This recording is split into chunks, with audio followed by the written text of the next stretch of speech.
10টা টাকা দাও না মা। 10 টাকা? কেন? 10 টাকা দিয়ে তুই কি করবি শুনি? ঠিকাদারির ব্যবসা শুরু করব মা। ও, পড়াশোনা ছেড়ে দিয়ে এখন ঠিকাদারি করবি? ও পড়াশোনা টড়াশোনা আর আমাকে দিয়ে হবে না।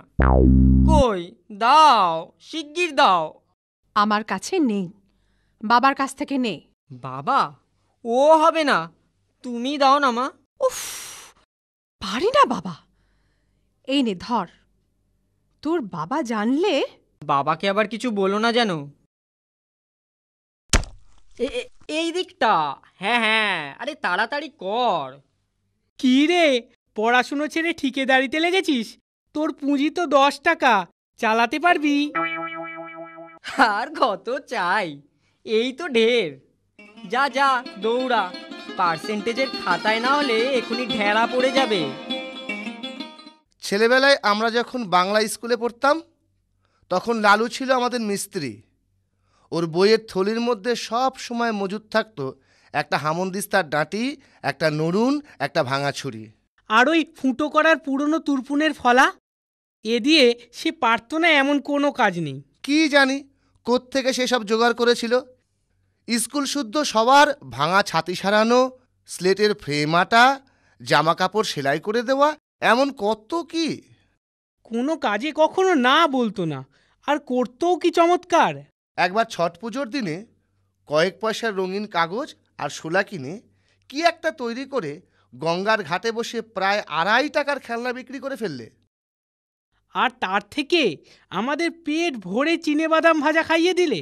আর জিমন্যাস্টিকের আড্ডায় লালুর সমকক্ষ কেউ ছিল না। তার গায়ের জোরও ছিল যেমন অসাধারণ, সাহসও ছিল তেমন অপরিসীম। ভয় কারে কয় তা সে বোধ করি জানত না। সকলের ডাকেই সে ছিল প্রস্তুত। সবার বিপদেই সে সকলের আগে এসে উপস্থিত। তাই সে ছিল সকলের প্রিয়। তবে তার একটা দোষ ছিল মারাত্মক। কাউকে ভয় দেখানোর সুযোগ পেলে সে কিছুতেই নিজেকে সামলাতে পারত না। এ ব্যাপারে ছেলে মেয়ে, বুড়ো বাচ্চা, গুরুজন সবাই তার কাছে সমান। হ্যাঁ, ভয় দেখাবার এমন সব অদ্ভুত ফন্দি তার মাথায় এক নিমেষে কোত্থেকে আসে আমরা কেউ ভেবেই পেতাম না। একবার হয়েছিল কি, মনোহর চাটুর্যের বাড়ি কালী পুজো। দুপুর রাতে বলির ক্ষণ বয়ে যায়, কিন্তু কামার অনুপস্থিত। বলির সময় বয়ে যাচ্ছে, কামার কোথায়? কই রে, একবার খোঁজ কর তো, সে কোথায়? হুজুর, খোঁজ করেছি, পেটের ব্যথায় সে অচেতন, আসতে পারবে না। এখন কি হবে? তবে উপায়? এত রাতে ঘাতক মিলবে কোথায়? দেবীর পুজো পণ্ড হয়ে যাবে যে। পাঁঠা কাটতে পারে লালু, এমন অনেক সে কেটেছে। তবে এখনই যা, যেখান থেকে পারিস ওকে ধরে নিয়ে আয়। না না, আমি ওসব আর পারবো না। না কি গো, দেবীর পুজোয় ব্যাঘাত ঘটলে সর্বনাশ হবে যে। হয় হোক গে, ছোটবেলায় ও কাজ করেছি, কিন্তু এখন আর ও কাজ করতে পারবো না। আর 10 থেকে 15 মিনিট মাত্র সময়, তারপরে সব শেষ। মহাকালীর কোপে কেউ বাঁচবে না। ওরা নিরুপায় হয়ে এসেছেন, না গেলে অন্যায় হবে। তুমি যাও। চলুন তবে, বাবার আদেশ অমান্য করি কি করে।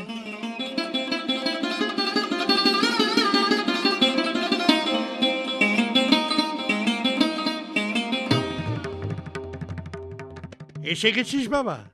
আয় আয়, আর সময় নেই। ওরে ঢাক বাজা, ঢাক বাজা।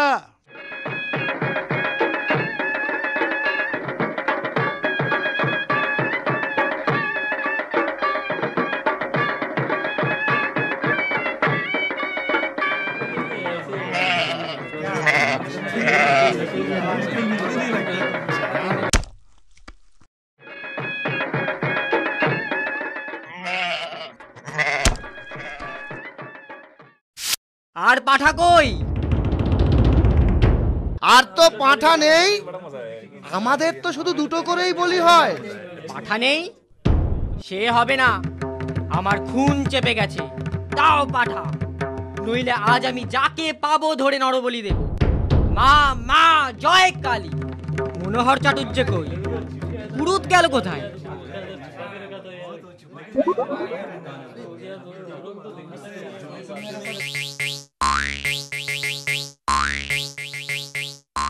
চলো চলো, হাঁড়ি কাটে গিয়ে গলা দেবে। লালু বাবা, স্থির হয়ে চেয়ে দেখ বাবা, আমি পাঁঠা নই, মানুষ। সম্পর্কে আমি তোমার জ্যাঠা মশাই হই বাবা। তোমার বাবা সম্পর্কে আমার ভাইয়ের মতো। সে জানি নে, আমার মাথায় খুন চেপেছে। চলো তোমাকে বলি দেব। মায়ের আদেশ। না বাবা, মায়ের আদেশ নয়, মা যে জগৎজননী। জগৎজননী? সে জ্ঞান আছে তোমার? আর দেবে পাঠা বলি? ডেকে পাঠাবে আমাকে আর পাঁঠা কাটতে? বলো। কোনোদিন নয় বাবা, আর কোনোদিন নয়। মায়ের সম্মুখে আমি 3 সত্যি করছি, আজ থেকে আমার বাড়িতে বলি বন্ধ। ঠিক তো? ঠিক বাবা, ঠিক। আর কখনো না। হাতটা ছেড়ে দাও বাবা, একবার পায়খানায় যাব। আচ্ছা যাও, তোমাকে ছেড়ে দিলাম। কিন্তু পুরুত পালালো কোথায়? আর গুরুদেব, সে কই?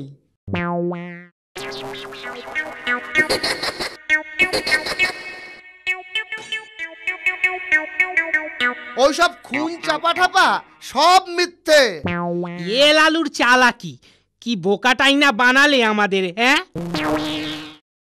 ওই বজ্জাত ছোড়াটাকে যদি কাল সকালে ওর বাপকে দিয়ে 50 ঘা জুতো না খাওয়াই, তো আমার নামই মনোহর চাটুর্যেই নয়।